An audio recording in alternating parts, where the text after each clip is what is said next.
is going to be literally taking the Coslick setup. I mean, I know anybody can use the skin, right? But when I see this but Scarlet it's setup, dude, I might accidentally say Coslicks. Well, we'll see. We'll see how it works. It's been a while since I've casted Stingray on Scarlet, if ever. And MegD on the Asuri for game number 1 is going to be a very exciting matchup indeed. Yeah, I mean, it's worth pointing out when Stingray was on the Lance, like his two big picks were the Orion, aka the Black Knight skin that he rocked, and then on the other side he would sometimes play like the Olgrim. I also think he had a Vrax, but for the most part it was the Black Knight. So it's interesting to see him come out with the Scarlet for game number 1. Okay, let's see who's able to take the first stock here as MegD. Oh, nice the wake neutral up. sig was interrupted by the Gravity Council downlight, and then the steam comes through. That's going to be really throwing MegD off, as now, after that downlight hit, Stingray just keeps hitting like he's playing Orion.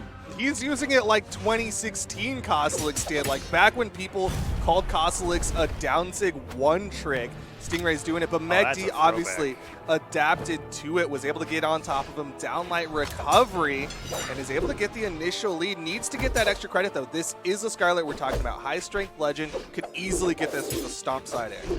All right, this is the weapon skin that differentiates these setups. I was a little worried first. I wasn't sure about the Lance, but I know that this wasn't what Coslicks was running on. There's so much about the skin details. It's a look, okay. These legends are rarely seen in tournament. When they are, man. Anyways, back to the match. Nice evening up. Goes back to the Lance. The down sig starts to the Lance. The down sig start flying. MegD is doing a good job adapting to it though. And the silent and neutral light will tack on even more damage, but he doesn't pivot the neutral light. And Stingray with the punish comes through. MegD doesn't take too much damage for it, but he's starting to come back into the game. Can the recovery come through where MegD can take the stock? It's close. He throws the guitars away to a D-light side air. That's almost enough. Dodge force. Is this going to be it? Oh, misses the down light. He had the opportunity. You saw Stingray lock himself into that recovery, but MegD not able to finish off the stock, and it's giving Stingray opportunities to get more damage put out. I love when the down sig comes out at a random angle and it hits, and then Stingray's just like, all right, I'm going to do it again. I'm going to do it 2 or 3 more times. He does end up going down, however, and MegD, despite taking some damage from those down sigs, is at quite a good position, and he is punishing Stingray every time that he ends up being on Scarlet's hammer. MegD getting a lot of momentum built up with these guitars. Not quite in that kill percent. That downlight side air will bounce off the stage, and MegD's waiting for potential opportunity, maybe for an end sig, but Stingray with a nice side air punish as MegD tries to land onto the stage. Oh, this is a dangerous game for MegD. Once wall slip activates, Stingray has the choice to go in for the side sig or go for the weapon star punish, but he goes for the stomp, and MegD jumps right over and picks up the guitars, and the down sig hits. Weapon throw comes through. Stingray hits by the recovery, and this could be it for Stingray's game number 1. MegD playing very patiently and effectively, knowing that Stingray couldn't risk going off stage with that 1 stock left, and the D-light recovery is going to be enough to seal the deal. MegD taking it 2-0 in game number 1. Nicely done with that 2 stock.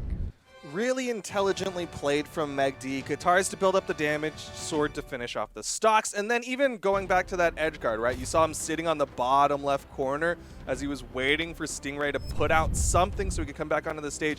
Had to make sure he was outspacing that side sig, because as many a player knows, that hammer side sig goes over the corner and destroys stocks. Yeah, that's like, there's 2 characters that you're going to learn a lot of lessons from. I guess there's 3. Hattori's not as much of a problem anymore as she used to be, but between Orion and Scarlet, it's going to be Orion with the neutral sig on spear and Scarlet with the side sig on hammer, just dunking you off the side of the stage. I guess there's Taros too, but yeah, I try not to think of Taros. There's definitely characters that you kind of learn very quickly to avoid those situations. Like a Lucian Qatar down sig also is one of those things where you're like, if you don't position right, you're going to eat that damage. I've never been mad at a Lucian down sig though. I feel I don't know why saying the other ones? I feel like I respect. I feel like there's something in my mind that respects a Lucian down sig more than any of the other sigs. because it's like that's personal bias right there. I mean, there's no doubt about it. It's super personal bias. Anyways, back to the match. I'm very surprised that Stingray is sticking to the Scarlet going into game number 2 after how game 1 played out. MegD, I felt like, had a very good game plan against Stingray, and the hammer on Scarlet in particular didn't look as great. And once Stingray used the down sig about like the 13th time, I feel like MegD had a very good plan against it. But let's see what happens in this game as MegD cuts him up twice in a row, getting that nice pivot neutralite that Qatar players love to land, and nearly taking him off the top of the stage with that recovery. One D-Light recovery on Sword would definitely do it. His dodge is gone, but that's it. So Ooh, didn't go for the dare. Wasn't quite guaranteed. D-Light recovery this time will do it, and MegD is going to get the stock. Going to charge up the weapon, but of course, once the Qatar's for the damage buildup, he needs this extra credit. He's still in the red. The down sig will kill. Oh, even a side air. Okay. Well placed by Stingray, catches the landing and has taken like a, what, is it like a weapon throw's worth of damage? like a side light, like the tail end of a side light. Yeah, there we go. Okay, MegD really tacking the damage on now. It wasn't on the previous stock, but extra credit it might as well be. Side light comes through once again, and he's just catching Stingray off guard before Stingray decides to start doing anything. Down air, nicely punished by the downlight. He used the inherent movement of that move to sidestep backwards and burn MegD on the fall down with that down air. Really well played. Stingray has been making the most use out of downlight and down sig when he's playing this Lance on Scarlet. Going for it again, but MegD right on top of him. That's a tricky spot to be against, is like those aerials. He doesn't have the most options. He can go for like a jump nair or an end sig, but both of those can be a little risky. Oh, nice downlight side air. Catches Stingray dashing forward. Goes all the way back with the dodge, back for the recovery, and that's going to be enough to knock out. And MegD winning in that tense neutral scenario where both players are maybe 3 hits away from losing that stock. MegD comes out on top. And now this is an opportunity for MegD to make up for what he lost in the last stock exchange where he didn't get any extra credit. And this time he's really tacking on the damage. Stingray on the verge of going down 0-2 if he's not able to stop MegD from landing all these neutral lights. It's recovery after recovery. He didn't get all the extra credit on the last one, but the teacher gave him the exact same extra credit questions, and he's like, all right, I know the answers. I looked them up this time, and he is getting that extra credit. He's so good at swapping to the sword right when the opponent's getting into that kill percent. Like, he builds up all this damage. He's like, all right, sword time. Just go for the D-Light recoveries. Oh, God. How did that not get punished? Wow. Okay. I mean, I guess it did eventually. It was a delayed punish. Didn't have Parsec. Yeah, precisely what he was lacking. MegD, trying to get the down light into recovery after the neutral light, but Stingray is starting to make a comeback. Nair after Nair is coming through. MegD throws the guitars away. He's panicking just a little bit. Sword picked up. Okay, he's got to get in. Maybe down light recovery range. Definitely down light down air recovery range. Let's see what MegD is able to do. Weapon throw comes up. I mean, I guess if you land 13 weapon throws in a row, you can ignore that down air, but oh man, Stingray. This is that scary moment. Ah, no dodge. You can see MegD not wanting to overcommit to anything, but now that Stingray is disarmed, MegD getting a little bit more confident. Still knows that a D-Light recovery would put him into a scary position, not quite enough to kill, but here comes Stingray with the Lance. MegD's playing around it. Hasn't thrown out a move for a hot minute. It's going to be a side sig. He's going to use the first side sig of all tournament. I have a feeling. Stingray in these moments will use a signature he hasn't used the entire time. Oh! Either. MegD gets it. One well-placed D-Light recovery. Stingray went for one too many neutral lights, and that was going to cost him as it's now a 2-0 lead for MegD, and Stingray's back is against the wall.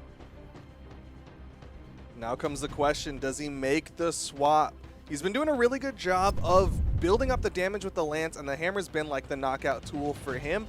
But if he tries to go into the Orion, tries to go to the Black Knight, he's not really going to have that as an option. Like, you still have that damage build with the Lance, but Spear, not as well known for being that knockout tool with the D-Light side air. Yeah, the most success that I've seen with him on stream today was with Taros, and is what I am suspecting him to pick the most. But you are right, the Black Knight is going to be the selection for game number 3. He's going to have to make a reverse 3-0 to stay in this tournament. Otherwise, he's going to be out at 7th to MegD, who has been killing it on the Asuri the entire set. Yeah, MegD looking real good in this one. You got to commend a player who can get right on top of the opponent, especially someone with a lance who's throwing out all these like get off me tools. Just jump on top of him, gravity cancel, D-Light recovery so consistently against a player of Stingray's caliber. So he's going to have to be careful about Stingray in this matchup in the sense that before a lot of Scarlet's moves that were, you know, those get off me moves, cut type moves are a little different now in the sense that Stingray can cover both sides of his character a lot better, whereas the Steam was a large hitbox in front of Scarlet. Stingray is going to be able to use a lot more moves that are going to be able to cover the ground around him. In particular, I'm thinking of that down sig on Spear. But now switching back over to the Lance, let's see how it plays out here against MegD in game number 3, as both players are really struggling to find any purchase. He does have a really good end sig. If MegD wants to play that aerial again, I think Stingray has a little bit more option with that end sig. But right now, both of them really trying to play this neutral game. Again, no overcommits. MegD gets on top of Stingray, but they break it up. It's another example of Stingray using that that fadeaway with the down sig. Oh, wow, he's just dribbling with the down airs. Oh, but the side air comes through. I thought he was going to gravity cancel neutral sig for sure. Yeah. He was low. He was at the angle for it, but knew that Stingray wasn't committing to anything, so didn't want to just throw out the risky thing and burn his dodge for it. And look at that. He is definitely getting rewarded for that patience. Just hitting side airs here and there, putting enough damage to damage the weapon out of Stingray's hands. No jumps in place, and one solid down sig is all he needs to send Stingray flying, and MegD putting in all of the effort to deny the next weapon spawn as long as possible so that Stingray can't take advantage of any of those respawn iframes. And now MegD really solidly in the lead here in game 3, and it's looking even more dire than when Stingray was on Scarlet. Yeah, this is looking a little worse than that game 2 went, but Stingray, of course, very confident in his Black Knight play. Has the spear in hand. We'll see what he can do with it. He'll have the option to go for those neutral airs, which have a little more range to get the opponent off of him, but he's trying to chase down for the downlight. MegD just staying grounded. Man, MegD has done such a wonderful job at pressuring Stingray into a situation where Stingray feels like he can't throw out signatures. Oh no. Look at that. The down tick comes through and he takes so much damage for it.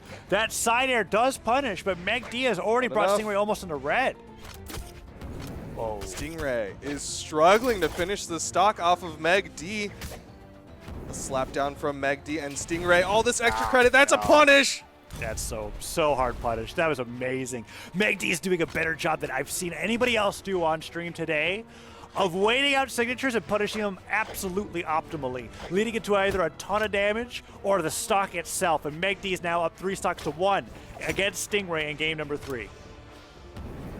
Yeah, MegD looking so good on this one. This is past extra credit. This is the teacher just saying you get an A for the rest of class. Side air from Stingray finally finishes off the first stock of MegD, but it is going to take an act of God for Stingray to close this one out. He has to get this stock without taking too much damage. Yeah, this isn't quite like the matchups we were watching earlier on today, like with Cody Travis on the Reno, where I felt like those comebacks were possible because these stocks just haven't been explosive. Stingray's going to have to really put the pedal to the metal if he wants to be able to take this. And so far, these nairs coming up are working out really well for him. If he could get MegD to this weird, like, deep orange, light red scenario, he could get a good side sig at the edge of the stage, take the stock super early on, and this game's all of a sudden winnable. But it's going to be up to that sort of quick thinking and basically luck, I feel like, to take advantage of MegD, who has been playing around all of these signatures so incredibly well. Stingray can't afford a trade here. You see him trying to play relatively far back, goes for the recovery read, but MegD dodges down to avoid it. He is close to that kill percent if Stingray gets the right move, but MegD is still getting hits onto him. Oh, this is bad. Wow. I am just astonished by how well MegD was being able to punish, but Stingray does take the stock. And that's a great job because Stingray was 1 stock to 3. Now it's 1 to 1. Neutral light comes through with the down light. And the neutral light. Does he get another one? He does it, but the nairs are keeping MegD skyborne. There's the sword, but that's a good amount of damage coming up from Stingray. Now he just has to avoid. Well, that's it. Off the bounce into the side air. MegD gonna take game number 3 over Stingray and earn his fight against Cody Travis. Really, really well played by MegD. Just solid. That was the most, I'm not going to say textbook Asuri play, but if I had to a way to describe it, textbook MegD play, I think we've seen all day. You were describing it really well. He was using the guitars for those string and build up maneuvers to get them into an amount of damage to where he was finishing his opponents with the sword every time, whether it be D-Light recoveries, D-Light bounce side airs, or the down sig. Just phenomenal play, and nothing that Stingray came up with, despite him coming up with a lot of different maneuvers, was able to deal with how well MegD played around every single signature that Stingray used the entire set. Superbly played. Maybe not textbook, but I will say it was very, very clean, almost surgical the way MegD was able to get all these follow-ups. 50% signature hits, I think, was the stat versus the 14 of Stingray. MegD was just playing out of his mind, but he's going to be going up against Cody Travis in the losers quarterfinal. On the other side, we're going to be watching Santi versus Boomy. Boomy, who's been having a tear through this lower bracket, is now going to be going up against Santi.